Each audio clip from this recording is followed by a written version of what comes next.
pientä faktatietoa vaan, ja muutama panelista tässä sivuisikin uskonnon opetusta, ja tässä saatiin hyvin myös näkyviin, mikä se nykyisen ET-opetuksen ongelmat on ja miten hyvin se toteutuu. Eli jos voitaisiin tämmöinen kysymys vaikka esittää, että pitäisikö tämä nykyinen ET-opetus säilyttää tietysti korjaamalla, vai tässä tuli monesti esiin monella, että tämmöistä yleistä uskontotiedettä sitten opettaa vai poistaa kokonaan. Mikä olisi sitten tähän niin kuin ratkaisu ET-opetuksen ongelmiin tai kautta uskontojen opettamisen ongelmiin?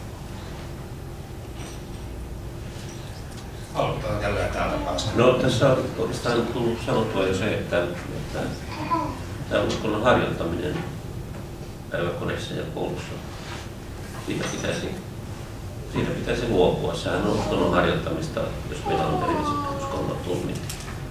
Siitä ei pääse yli eikä ympäri vuoksineen kaikkineen. Ja tietenkin koulussa on muuallakin on varsin laajasti käytössä erilaisia aamunavauksia, uskonnollisia ja ruokarukouksia ja kaikenlaisia. Eli sillä tietysti päästään tästä ongelmasta, että kokonaan opetuksesta luovutaan uskonnon harjoittamisesta. Pitkällä tähtäimellä varmasti tuo ET-opetuksen tyyppinen oppiaine on se, joka tulee kouluihin ja pakolliseksi kaikille. Sisältää sitten ylipäänsä etiikkaa ja maailman katsomusta. Mutta lyhyellä tähtäimellä niin se ei nyt hirveästi sitten varmastikaan auta, jos joku kunta ei tällä hetkellä lakia noudata. Se on tietenkin se peruskysymys, että miten kunnat saadaan noudattamaan lakeja, miksi kunnat eivät noudata lakeja. Omalta kokemuksestani se syy usein tähän on se, että valtio on vyöryttänyt kunnille tehtäviä, joihin toisaalta ei ole resursseja. Eli jos todella on niin, että pitää 3 lapselle järjestää koulutus jossain kunnassa, jossa nämä lapset sitten on vielä ympäri pitäjää erilaisissa pienissä kouluissa, niin siitä tulee runsaasti kustannuksia. Ja voi hyvin olla, että jostakin rupeaa sitten tuntumaan, että eikö yksinkertaisinta nyt kuitenkin olisi, että kaikki menisi tähän kiinnostuksettomaan uskonnon opetukseen tavalliselle tunnille. Ja tietenkään tätä ei voi sallia. Jos laki on näin, niin sitä pitää noudattaa, eikä se varmastikaan tämä laki minkään kunnan taloutta kaada. Joo, niin kuin tuossa ihan aluksi sanoinkin, niin minun mielestä myös ET-opetus on ongelmallista nimenomaan uskonnottomien kannalta. Jollain, kun sanoinkin, että en tiedä, että onko se sitten oikein, että jos et kuulu mihinkään uskontokuntaan, niin sun on silti mentävä siis se on pakko sitten, sun on mentävä elämänkatsomustiedon tunnille, kun taas sitten jotkut muut uskontokunnat on esimerkiksi kokonaan, niin kuin sanoinkin, että Jehovan todistajat olisi kokonaan vapautettu. Mä, niin kuin puheenjohtaja sanoikin tuossa, että tietty varmaan jollain tavalla uudistuksia, mutta kyllä mä olen sitä mieltä, että tämä järjestelmä pitäisi niin kuin räjäyttää kokonaan ja miettiä ihan eri lähtökohdista, että miten sitä lähdetään toteuttamaan. Ja se on ihan totta, että tämmöisiä älyttömiä ryhmiä, niin kuin, missä on ehkä 4 oppilasta ja kaikki ovat eri vuosiluokka-asteelta, varsinkin alakoulun puolella tämä on usein näin, yläkoulusta saadaan yleensä isommat ryhmät. Niin on se opettajallekin aika haastavaa käydä tämmöisiä niin kuin eettisiä keskusteluja ja rakentaa se tunti niin, että se sama asia tulee niin kuin hoidettua ja niin, että se 7-vuotias ja sitten 12-vuotias sen ymmärtää. Se tekee tästä nykyisestä järjestelmästä ihan niin kuin, se on ihan siis oikeasti täysin vanhakantainen myös tämä meidän ET-opetusjärjestelmä. Eikä siihen olisi kunnollisia oppikirjoja alakoulun puolella tänä päivänäkään vielä.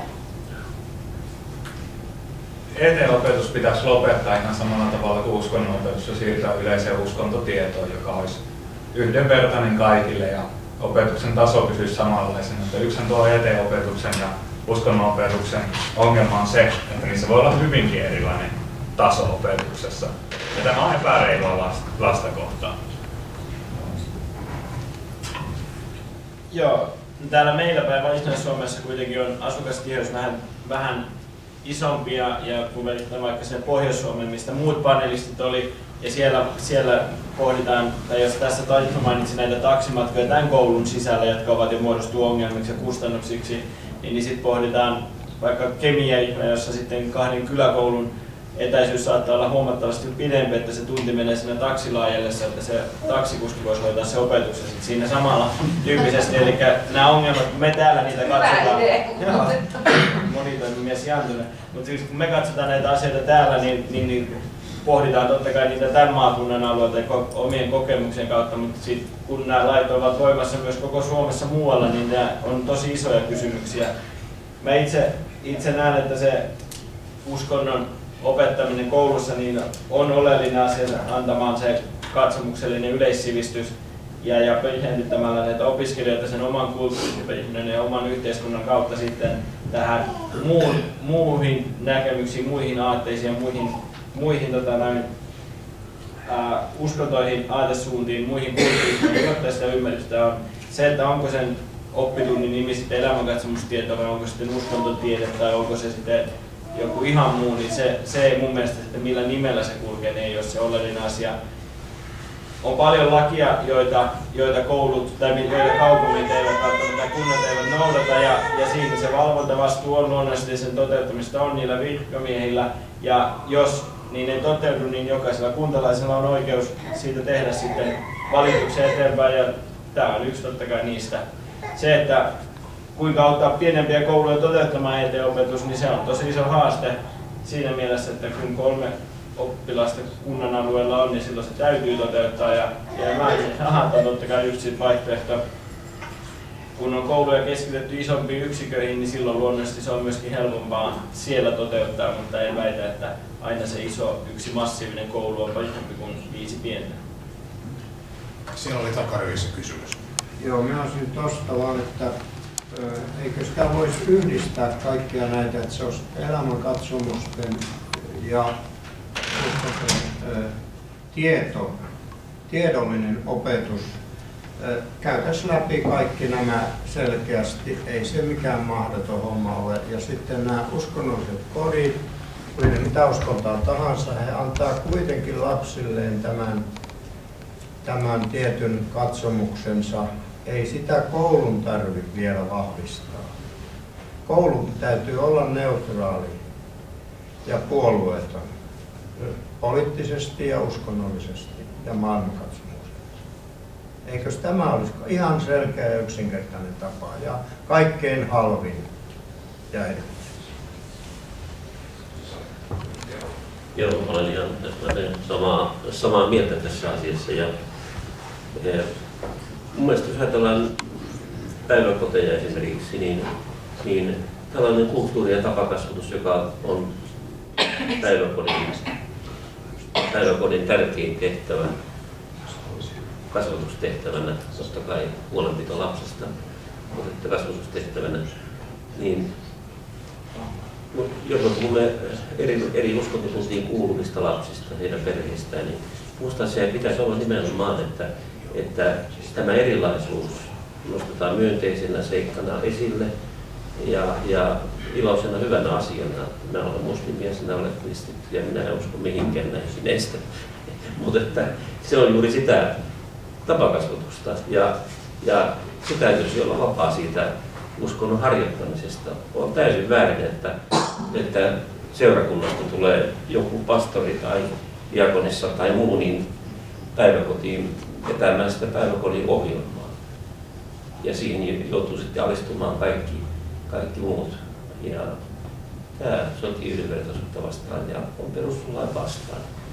Vielä sanon, että meidän pitäisi tehdä kyllä meidän yli 1 miljoonan suomalaisen uskonnollisen yhdyskuntiin kuulumattoman ihmisen. Meidän pitäisi enemmän puolustaa omia perustuslaillisia oikeuksia ja myöskin tehdä kanteluja.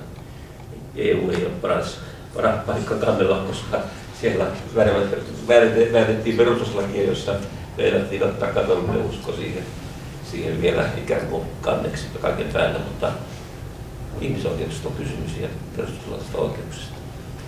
Sitten oli tässä eturivissä kysymys. Joo, Maija. Kysyisin itse asiassa Kimmoilta vähemmistössä siellä panelisteissa, että mietitkää se aihe, että mikä se on se kokoomuksen niin perustelu siihen, että valtio ja kirkko ei pitäisi erottaa toisistaan, liittyykö se näihin uskonnon opetuksellisiin kysymyksiin osaltaan vai mitkä ne perustelut on? Ja kaiken kaikkiaan siis nähdään, että se tällä hetkellä annettava koulun uskonnonopetus on tunnuksetonta ja tietoon perustuvaa, että se ei ole samaa uskonnonopetusta kuin kirkko antaa. Ja täällä oli ihan hyvä pointti siitä, että nimenomaan siellä koulussa annettava uskonnonopetus niin on nimenomaan sitä yleissivistävää ja sitten jokainen koti opettaa sitten kotona niitä omia uskonnollisia katsomuksia ja sitten uskoo sitten mihin tahansa ja myös sitten niin kokoomuksen puolueen linja on ollut se, että ne valtion kirkon, ortodoksen ja evankelikon toimit, joita tässä yhteiskunnassa tehdään ja ylläpidetään kulttuuriperinnettä, niin on semmoisia, joita tulee ylläpitää ja säilyttää. Sitten oli Lehtosen. Tästä päiväkodista minulla on vain yksi esimerkki. Silloin kun olin tästä vuosia aikaa, olin puheenjohtajana tässä yhdistyksessä, niin yksi äiti otti yhteyttä ja kertoi, että hän pisti lapsen päiväkotiin ja lapsi viihtyikin sinne ensi alkuun hyvin, mutta sitten pikkuhiljaa se alkoi itkeskelemään kotona vaan niin vetäytyi niin kuin itseensä ja sitten kun he sitä kyseli, että mikä tämä jutun nimi on, niin lapsi sitten itki, että hänestä on niin ikävää, kun isä ja äiti joutuu helvettiin, että hän ei näe niitä sitten enää, kun ne on kuolleet. Ja kun tätä selvitettiin, niin siellä päiväkodissa oli opetettu sitten, että ne, ketkä ei usko Jeesukseen, niin ne joutuu helvettiin. Niin kun kotona ei ollut tätä uskoa, niin lapsi alkoi pelkäämään, että hän joutuu sitten ikuisesti eroon vanhemmista.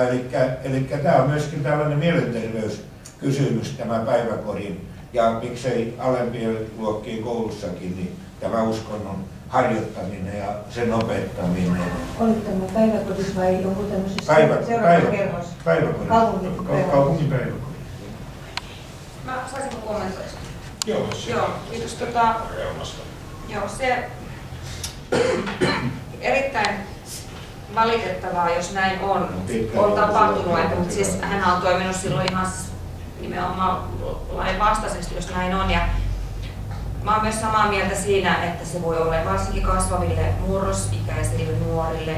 Olen huomannut sitä, että se voi olla semmoinen kova paikka usein, että he alkaa miettimään ja siinä voi mielenterveys oikeasti järkkyä. Nimenomaan, että he alkaa pelkäämään kuolemaa, mitä sitten tapahtuu. Koska se on niin, kuitenkin niin läsnä esimerkiksi meidän luterilaisessa uskonnossa se, että sitä kohdehan tässä niin tavallaan mennään ja tavoitellaan, että kuoleman jälkeen se sitten taivas auki. Miettii näitä, mutta mä oon pikkasen nyt siitä vähän ihan itse asiassa ihmeissäni ja kummissani, että joko mun tyttärelleni on osunut äärimmäisen loistava päiväkoti ja mulle semmoiset työpaikat, että mä en ole törmännyt ruokarukouksiin, en lapsen päiväkodissa enkä omissa työpaikoissa, ei ruokarukouksiin eikä mihinkään seurakunnan päiväavauksiin, mutta ehkä ne on ollut sitten just sen koulun johdon linjauksia sitten, että on näin mennyt, mutta mä luulisin, että ei varmaan tänä päivänä ehkä ole yksittäistapauksia, koska mä luulen, että ihmiset alkaa pikkuhiljaa tajuamaan päiväkodissa. Henkilökunta nimenomaan se, että tässä liikutaan nyt semmoisilla vesillä, että ei loukata ketään.